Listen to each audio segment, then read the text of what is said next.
let's jump into it. I'm going to do a separate intro to this, so I'll introduce you guys there. We got the Mincel boys, the bad boys of the Minifan world. So the episode today was going to be called The GIF of Life, and that was going to be with our boy Joe from Scranton teaching me how to make those GIFs where you put people's faces onto other people's faces. And specifically, he was going to make one for me where it was my face on Scrooge McDuck's body, and Scrooge McDuck would be jumping into his sea of coins, and the coins would have the word clout written over them. So that was the idea. It didn't go. We did a test last night, and we said, hey, if the test works, we'll roll with it and we'll record. The test did not work. So instead of getting that lesson this week, you're going to get a blooper reel of us trying to make that happen. And then we figured out a way to make it work. So we'll do that in a future episode. So the GIF of Life is on hold. So instead, we are doing just a general bullshitting session with BA and Joe from Scranton. Welcome, guys. How are you? I'm good. So how's it going? Joe and I had some quality time together. BA and I just spent 23 minutes getting to know each other. I love you guys even more than I did before we did this. Beautiful. Yeah. I woke up about 5 minutes ago, and I'm like, oh, I hope Mayo on BA's episode went good. We would have done it. If you hadn't come through, I was going to do it with just BA. Yeah, I think we could talk forever, right? Oh yeah, forever. So one thing I wanted to start with was the reception to the first episode of Nickels Worth of Free Advice. I watched Andy Mayo and DEC talk about fucking microphones for 5 minutes and said, okay, we're good. Moving on. It's not for everyone. It's okay. Maybe move the microphone talk to the end. Maybe Steve's right. But hey, listen, I'm not going to get in the way. If Kirk Minahan gives you advice on how to do something in broadcasting, you listen to it. So that's how we're going to do this from now on. We'll have the general stuff. Or you can do what we did and just completely do the opposite. Yeah. Double down. Double down. Yeah, we doubled down, and people did not like that. So you were right. Yeah, good idea. Listen to Kirk. I'm just hoping that someday. I just want Kirk to not list me as the one guy he hates, but I don't know. I don't think we're going to get there. He's the guy, like every time we ask him in the Discord, now it's your name every time. You know. I know. Yeah. And it's a part of me wants to think he's kidding, but it's a coin toss, man. He could tell me he actually hates me, and I would understand that. He could say, no, it's just a joke, and I'd understand that. I really don't know. The other thing I learned though, I think. Oh yeah, go ahead. Sorry. I think that's a good thing. John? I think that's a good thing. Yeah, it's my alarm to wake up for Mayo's show. I think that's a good thing to have him hate you. This was my last effort alarm. I think it's a good thing to have him hate you. I think that's a big step, maybe, or he just hates you. Yeah, but I think that comes for all of us at one point in time. He used to call you his best friend in the Discord. He said you and him are best friends. So yep. And then I think it was the Greg Hill thing that I think that ended our friendship. What exactly So when Greg Hill's ratings came out and they were a lot higher than anyone predicted, like when they moved Greg Hill to EEI, Kirk had said he would get like a 2 or whatever, and then it ended up, but it was like a 10 the first book. So I was just saying, Greg Hill was out dunking on people, and I just, being a petty guy myself, who can't pass up any chance to say I told you so. I was like, I understand where Greg's coming from. If all these Minifans had been shitting on me, telling me I was going to get a 2, and then I got a 10, I would dunk on him too. And I said that in the Discord, and I think that's what I think Kirk said. We're not friends anymore. Oh. And then there's been a few things that, but whatever, it's okay. Yeah, well, I think that was stupid by Greg Hill. Yes, well, I did understand Kirk's point that he was taking a victory lap for finishing second place. That was lame of him. I get that. I get that. The other lesson, guys, that I learned from last week is Menner's Minahan got praised by Kirk, and Kirk said it's because Menner's said that Kirk is the greatest broadcaster of all time. So that's another change we're going to make to this show. We're going to open with each one with some effusive praise of Kirk Seamus Minahan. So Joe, go say something great about Kirk. First of all, I want to thank him for just completely changing my name. Joe is a great name. I made You're a video Joe now. for Kirk on the Discord, and I'm Joe now. I talked to my parents about it. I think it's changed my life, and I want to thank him for that, because without him, I would just be a loser, John. It's a stupid fucking name. So I'm happy about that. He did that for me, and I'll just say this: he changed my life. All right. How about you, BA? I would say, before I met Kirk, I had a lot more free time on my hands, and I didn't know what to do with that free time, and I would make some bad choices. But now with having 2 hours a day of 2 to 4 hours a day, 5 days a week of quality Kirk time, he's changed my life as well. I'll copy John a bit, but he's just changing lives every day. And what a guy! What a great guy! What are some of the bad choices you would make before you had KMS every day? I don't know if I could. Yeah, want to talk about those? Maybe that's my late night. I'll talk about them late night Discord AMAs. That's when I'll talk about this. All right. Well, my effusive praise of Kirk. The thing I've always loved about Kirk is the guy's a champion of critical thinking. He doesn't really take anything at face value. He dissects and he asks questions and he verifies. And I think that's especially needed in terms of his role as like a media watchdog. And one thing I've learned from Kirk is I tend to be trusting of people in the media, and I tend to think their critics sometimes are out to get him. But if you listen to Chasing Cosby, you'll, I think, walk away with a greater appreciation of how important it is to have media members like Kirk calling out other media members, because otherwise celebrity worship can lead to somebody like Cosby, who's just an absolute monster, being enabled by the industry because nobody wants to believe that this America's Greatest Dad could be capable of the things he was capable of. So that's what I love about Kirk. And we'll see. I don't know. Maybe we'll score some clout points with Kirk for opening with effusive praise. I can already hear people about this on calling me a sellout. Show. I talked about the DEC show, but like when I think it was Tim and Canton did that prank call, where you heard Greg Hill, you heard Tim's side. I think it was Tim, right? And you heard the drop on their side, and then what Tim actually said and what they actually talked about then after. That's another thing I love about Kirk. He's just exposing just the worst parts about the end of it. Yeah, that media watchdog role is really, really, I think, my favorite part of what Kirk does. Yeah, it's like he puts everyone on a level playing field, and he'll make sure to give everyone. He always gives everyone a voice. Like he'll offer debate. I love that part about him, where he's not afraid to debate any topic, even if someone completely disagrees with him, completely has the other point of view. He relishes those. He wants to do those, and those I think are some of the best moments. You know what else? It struck me more and more as the show gets bigger that you've got Kirk, who's like this mad genius, but at the same time he's really like a salt of the earth guy. Yeah. Like he's a Coke and pizza kind of guy. And I think he's proven that with his fan base too. Like he's so accessible to the fans. He honestly looks out for the fans. There's been times where he's said like, I don't want to price gouge people. I want to make sure the things we're doing are affordable for the fans. And I know he's a guy with a lot of money, but he hasn't lost perspective, I think, of what it's like for most of his listeners. And he's sensitive to that. You can tell he doesn't as much as he would say he doesn't want to interact with people. He doesn't really big time them though. No, he was in the Discord this morning talking. Really? Was he? Missed it. He says, I think that's a good example.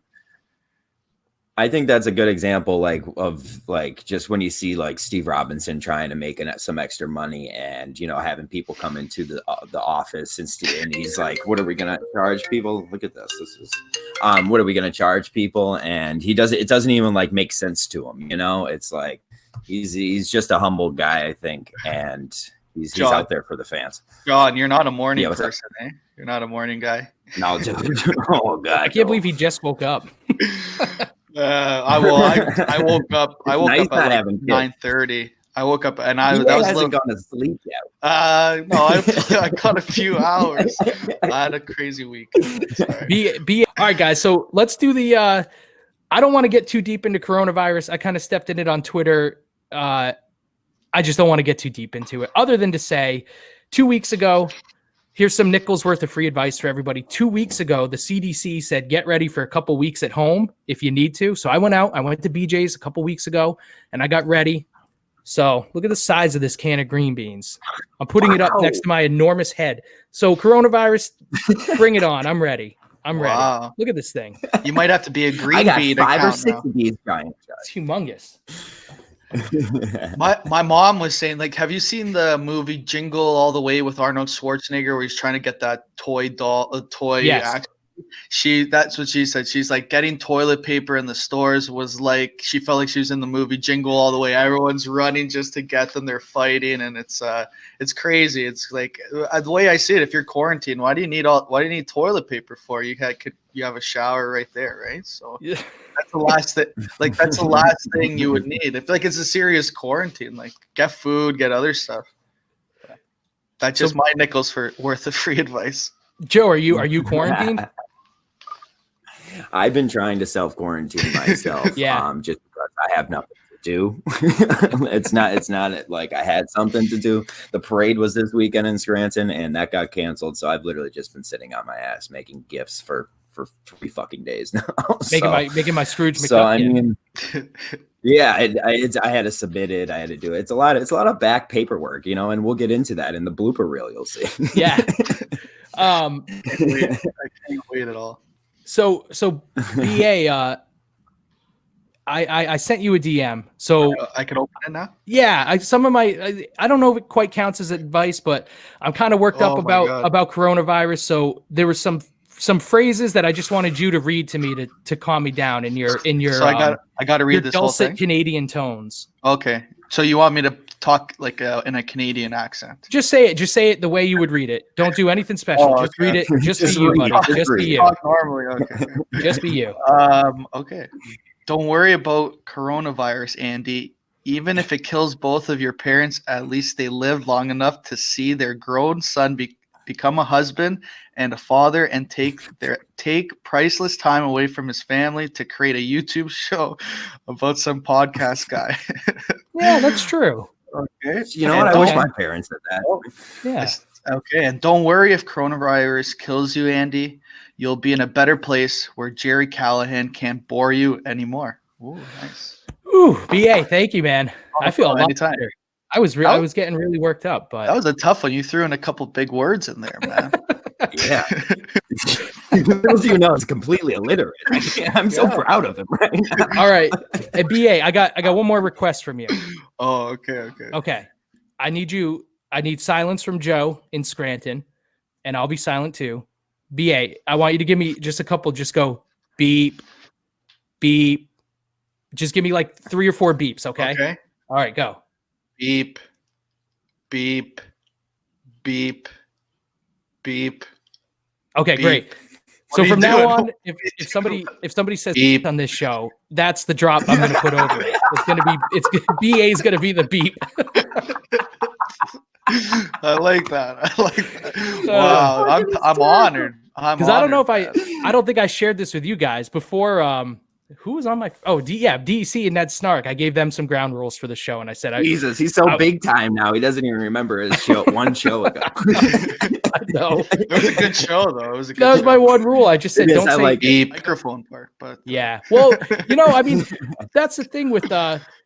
I knew that going in that I was like, well, if you don't want or need a microphone, you're probably not going to care about that. Maybe it'll be like car talk, where like I don't give a shit about cars, but I loved listening to those guys. But maybe we're not that good. But so that's why we're going to do the general stuff at the beginning, and I'm going to put a big. I'm going to open each one with a clear, immediate timestamp for people to say, here's where this ends and this begins, so they can get what they want out of it. Joe, were you were? No, signaling. I will say this though. I will say this. I didn't, with the first time I watched your episode, I just completely skipped the microphone stuff. Yeah. And yesterday I watched the full thing and I was immediately messaging you like, yo, I need all those snapshots of the microphone because that's cool.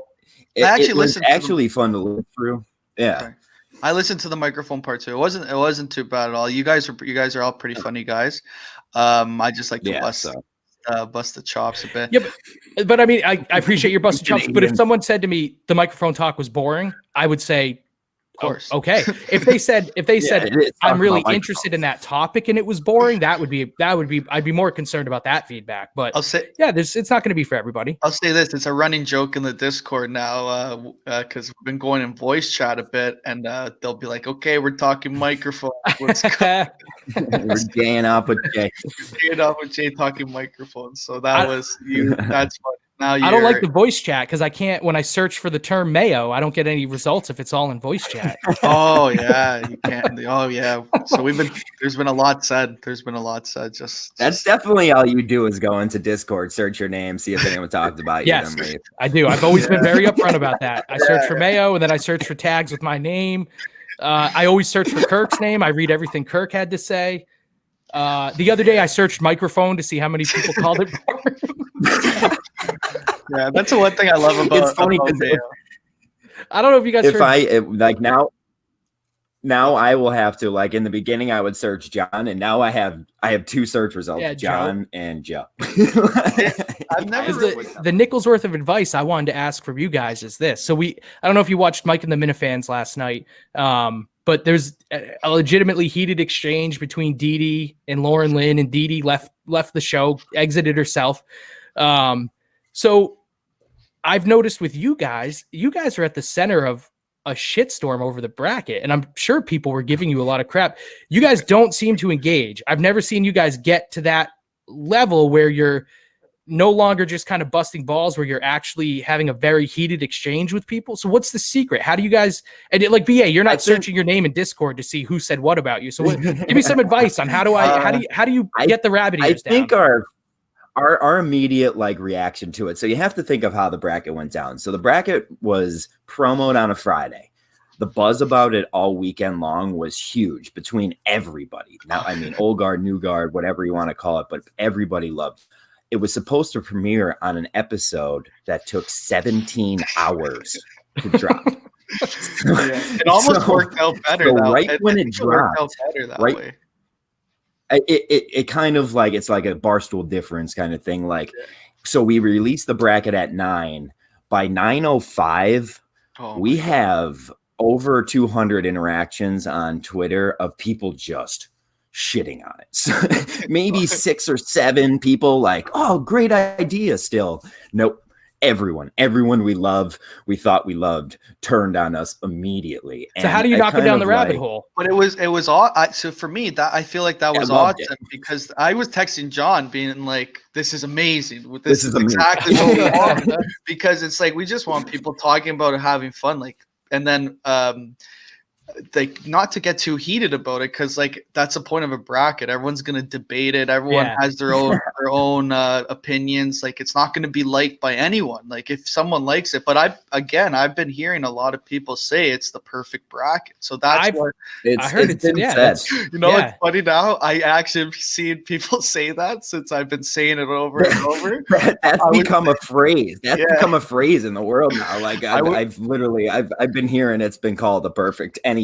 I was watching Mike and the Minifans a little bit later, and I had the chat going on the side, and I kept on seeing people write, well, they were talking about the bracket still. Someone was like, your bracket sucks. And then a bunch of people after that were like, oh no, I've heard it's the perfect bracket. So I'm sure we'll get some of that too. And then to speak on that too, we released the bracket. We're 2 weeks later and the shows are still talking about it. We did a good job when it comes to that stuff.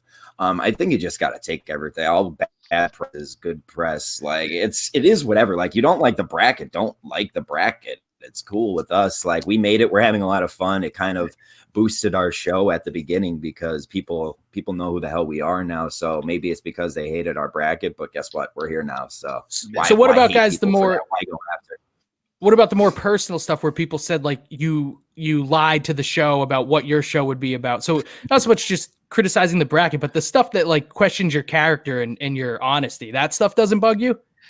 No, I don't think that didn't really bug me because You guys are better than me. It's like for me, it's like I think the show, like I remember us talking about this when the show said, "Oh, they're doing a show just about clips." We're all texting each other, being like, "Fuck!" They think this show is all about clips. It was kind of just a throwaway idea. Hey, why don't we react to some clips? And then someone said it to someone else, and then it was like, "Oh, they're doing a show just about clips." So it wasn't. They thought that was all our show was. So like we pitched the show to Steve. Mike found out somehow. It's brought up the first time on the show, and we're so excited because they were like, "Oh shit, they're talking about us." And then they're like, "Yeah, they just go the whole show. The point of the whole show is they just go over old Kirk clips." And we're all sitting there like, "Okay, well, that was maybe 5 minutes of our show." Like, and then Kirk was like, "Oh, well, I'm not gonna like that," because I'm like, fuck, like what do we do now, you know? But I mean, once again, you gotta take shit with them. Who cares? And I like it. You just gotta go prove yourself. I like the shit. I like the busting balls, the chirps. Like I like if someone's making fun of me, I like it a lot. I don't know why. It's like that's just something about myself. Like the better the joke is about me, the more I respect it. You know. Okay. I'll shit on you more. Yeah, that's fine. Well, we shit on each other a little bit, but we've been team, or I've been a team Mayo or Mayo man or Mayo guy, Mayo man since day one. I appreciate it. KMS Reddit is going to be upset, but I think BA is the first person who ever claimed to be a Mayo guy. Yeah, because you're getting some heat in the Discord. I remember back in the day, and I remember once. I just remember during the elections, like you would be like checking in every 5 minutes and being like, "If I fucking lose to this fucking person." I nominated you for your position. Remember? Yes, thank you. Yeah. I've been knocking it out of the park as secretary of whatever I'm secretary of. The Homeland Security, I think. Hey, speaking of, I remember when the bracket dropped, someone said I should have to retire my cabinet position. And I want everybody to know I have stepped down from third runner up of Secretary of Education. Oh, so that's open. I did take that in shame. Yeah. Third runner up. So if you're looking for that third spot, I'm sure some hungry Minifan or some hungry Mincel out there is gonna go for that. But I was gonna say just one thing too. One of my funniest moments with you, Mayo, was when I was doing that Steve lies list. You once sent me a tweet being like, I was driving, I had to pull over my car just to send you a lie. And I was laughing because I truly believe you did that. You heard the lie, you were in the car, you pulled over, and you sent it to me right away. It was that was awesome. So. No, I guess no one would be surprised, but quite often I'm pulling over to rip off a tweet in response to something I'm listening to on the show. Although I have learned recently the hard way that I should probably wait to get to the end of a show before I tweet out in response to it, because I tweeted out kind of defending Mike about Madawaska before I heard the audio, and it was unbelievable. Yeah. And then I was totally wrong about something else the other day. And then the other day I saw KMS quotes with Kirk dumping on Matt from Providence and saying he used to be a made guy. And I wrote a tweet to Matt saying, "Hey, Matt, I guess you got to change your Twitter bio." And then I thought, wait, let me listen to the episode and see the context. Little did I know, Kirk was peppering it with how much he loves Matt, and it was clearly a joke. And I was like, all right, I'm glad I didn't send that tweet because I'm learning. Mayo, before I went on Mike and the Minifans, Mayo was like, "Hey, you want five or six quick points on that could destroy Matt?" I was like, you know what? Actually, shoot him over. Yeah, why not? I might have done the same with Quantum Chris. He sends me a list, and I was like, "Mayo, I can't use any of these." I liked how you. They're all about you. I liked how you DM'd. They're all about you, Mayo. I liked how you DM'd MHB every day, just random stuff. That was good. He was wrong though. It had nothing to do with hemorrhoids. That's not an issue. It was about this weird thing in my belly button that I think might be a hernia. Oh yeah. And then as a result of that, I had these stomach pains. So then that turned into, I cut dairy out. I'm pretty sure I'm lactose intolerant. So I've had some incredible results of not having dairy for 3 weeks. So I send MHP updates on all of that because he'll tweet at me, he'll DM me, and then I'll write back to him, and then he'll go 6 months without saying a thing. So I was like, fuck it, man. I'm gonna hit you up every day. Hey, nice dog. Oh, you got the dog pump. He tries to get in every broadcast. She's his cloud chaser out there. She's on my hot seat this week, I think. So speaking of the elections and voting that I was obsessed with, give me a sneak peek. How'd I do in this round of the bracket? I was up against Steve from Providence. So it was a well fought. I happen to know. I know this won't air until after our show. But I think knowing Mayo, he'll probably just drop this immediately after everybody. Right. But my man Mayo has won. No, really? He won? He won, boys. He won. That just shows a lot of the old guard aren't doing a lot of campaigning. But I mean, there's one guy that's campaigning. It's not Steve from Providence. Actually, go back. It was a surprising loss. I thought Steve and I didn't have a single. No, you didn't do anything. We didn't do anything. I thought Steve would come out and kind of rip me, and that would have been fun. But he didn't, so I didn't. I thought I'd get knocked out against Sam the Minifan in the first round. I think if I honestly beat Steve, I think I've got a shot at the whole thing. Then I'm like what is it? Do you call it the Cinderella? Dark horse? Cinderella. Cinderella Mayo. I'm the Cinderella dark horse. I was looking at it with your road to victory last night, and I was like, Mayo might have a shot here if he could get through those 2 rounds, and he has some real fans. Who do I go? I want to do nickel heads of the week. Do you guys understand this concept, or do I need to go into it even more than I did in the first? No, you should probably explain it. Does everybody get it? You can explain it.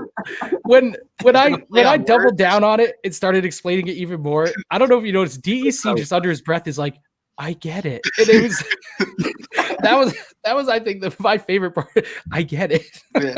But all right, my nickel head of the week is Phil. It's Phil. Oh, yours is Phil? You got to be ready. You got to be ready to go on time for DEC. You can't keep that guy waiting. Oh man. He's a pros pro, man. Former president. You let him 15 minutes. That's nuts. He's a pros pro, but he had the worst quality recording equipment when we went on the show that I've witnessed so far. Well, it messed me up because I would hear my own voice after I talked, and I was like, "Fuck, man, I tried to explain this. I tried to explain it to Mayo yesterday. There was a 0.5 delay, and then it would start playing back in your ear. So I was talking, taking my headphones out, talking. Oh, is that what you were doing? It was. I left. Yeah, it was so hard. I felt like sometimes I would just like start talking, and then I would just stop because I didn't know. I don't know. Really, because you were listening to yourself. Yeah, it confused me a lot. It's very discombobulating. So I always would listen to the Minifan show, and the guest would stop speaking, and there'd be a pause, and then DEC would jump in. I used to assume DEC was like looking at notes or something, and I hate those awkward pauses. And I used to wonder, like, why doesn't he jump as soon as the person's done speaking? Jump in and keep the flow going. But I guess it's because of that delay that's happening. I saw Matt Carano on Twitter tell DEC he wants to troubleshoot it with him. So I think that'll be an improvement for the show, because those pauses kill me. And I like I said, I always thought it was a knock against DEC as a host, when really it's a technical thing, but I had no idea. It's hard to talk and not see like the person too, because I felt like we would all like jump in all at the same time, and then so you hear like all our voices at once, and then one of us would go on, but I re-listened to that. I would hear that a lot, so it's easier when people. It was cringeworthy. Yeah, because at least you can see the face. At least if you could see the face, you could be like, okay, you could kind of get a read for the person, or see when they at least want to talk. Or if I'm shaking like this, I want to talk. BH wants to talk when he's like this. I'm like this. As the opposite of me, because I'm constantly moving. So no one knows. Because I'm always shaking my leg on like a bar stool, and I'm always shaking. I'll shake my leg when I want to talk, and then I kind of go up to my body. So. You know, in the movies, those knives that people pull out the knives, and it's like they like do a flick of the wrist and it assembles in their hand. Yeah, John looks like he could do that. It's called the switch. Oh, the switchblade. Oh yeah, I can. Not the switchblade where they just like click the button and it pops out. Yeah, no. One where it's I think they're called bunny ears. Yeah. Oh yeah, I could do it. Yeah, you look. I made sure at a young age. I looked in the mirror and I was like, "You look like the guy who knows how to do that." So make sure you get ahead of this. And maybe that could be the next nickel's worth of free advice, John. Ooh, yeah, showing how to do. Use a switch. Don't run that blooper reel, dude. All right, BA, you got a nickel head? Yeah, my nickel head of the week is Phil. Oh, Yeah, the Phil. Phil. The guy doesn't know how taxes work, man. He said something like, "Oh, I don't make enough money that I don't have to do my taxes," or something like that. So, Phil, you know. If Phil's watching, I'd like to pass on some wisdom about taxes that I've learned. Sure, yeah. Have my wife do them. Yes. I think Phil is working You're on welcome. a girl. He's working on a girl for tax purposes. Right after you said that, he said, you know what? I need to find a girl to do my taxes. So I don't understand him either, so I can't give him I can't really give him a hard time for that. Yeah, I think we were just kind of pushing it too far. I think he knows what taxes are, but he just doesn't. The best part of it was when he was just like, I don't make enough money, and then you just hear a pause, and I'm just like, yep, that's not how taxes work. Like, I thought that was hilarious.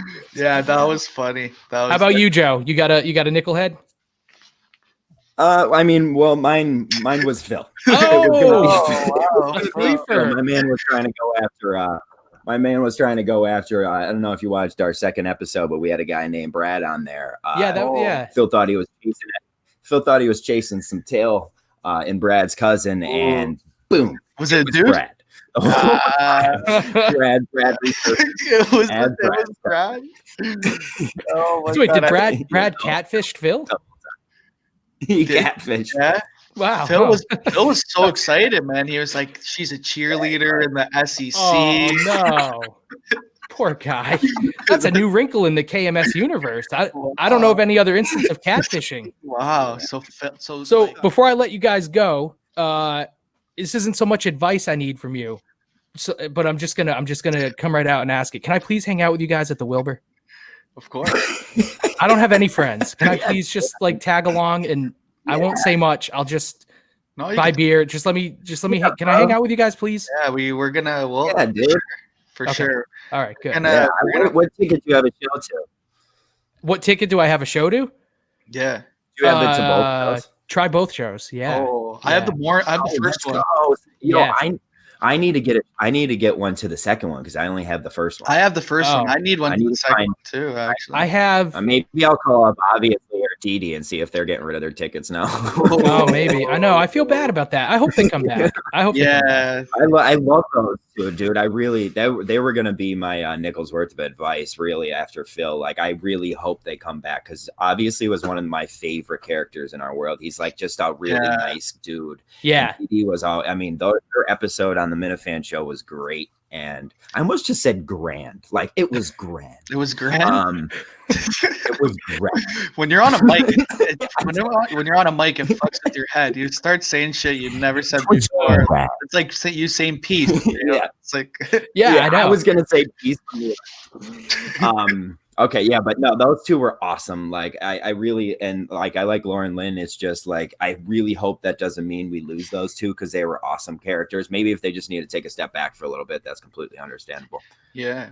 I think kind of overblown out of. I think it's kind of it's fighting over something that's not too serious of an issue. Yeah. I guess. Well, I can understand. I understood where she was coming from with Steve because even like Steve did it to me once with the whole. I mean, it was a joke about like I'll give you guys a ticket if Kirk mentions says I'm magnanimous, whatever it was. But so when people get mad at you for something and you feel like they're mad at you for something that was misrepresented, that drives me crazy. And I feel like maybe Dee Dee's a kindred spirit in that sense, where what was said of her was just flat out not true, and all of a sudden she was getting shit for it.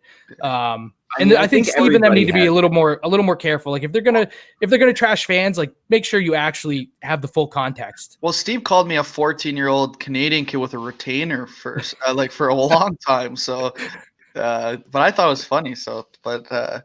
Yeah, he's that. So he's that. And you just got your retainer out a couple weeks ago.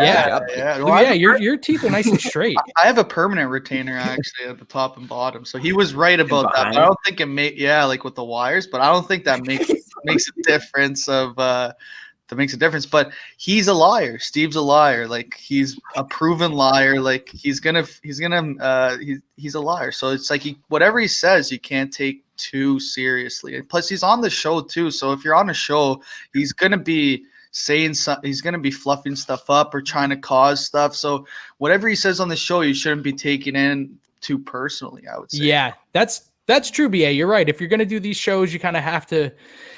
I guess you have to expect that, and that they might not be accurate all the time because they are super busy too. Like Mike said, they get a lot of DMs, and they might walk away with the wrong idea of exactly what a situation was. But yeah, and hopefully, everybody should just try to keep it fun. But most importantly, we're in at the Wilbur. I'm hanging out. Yeah, you guys are my boys. Okay. Oh, yeah, I need a second ticket. So if anyone, I think Manak said he might have one for me. So okay, but before the Wilbur. Yeah, if anyone out there has a second ticket, look out for me and my boy up there, because if we get to the drinking too early, I know it's not gonna be good for either of us. We need some containment. I don't think I'm going to drink, especially if if they really want people wearing suits and stuff. Like, I don't have a lot of money. I can't wear a suit and then spill beer on it. No, you go to the dry cleaners after. Don't worry, I've done it plenty of times. Yeah, I don't know. Okay. Yeah, I want to go to Milton's I want Milton's to deck me out and actually teach me how to dress. I ordered mine. Yeah, I ordered mine online from Milton. Yeah, I did. Yeah. I ordered a bunch of sweaters from Milton's. I usually wear them on the show. Uh-oh. But my work pants, the pants I wear to work, were $20 at BJ's. Really? See, you know what BJ's is, BA? BJ's Wholesale Club?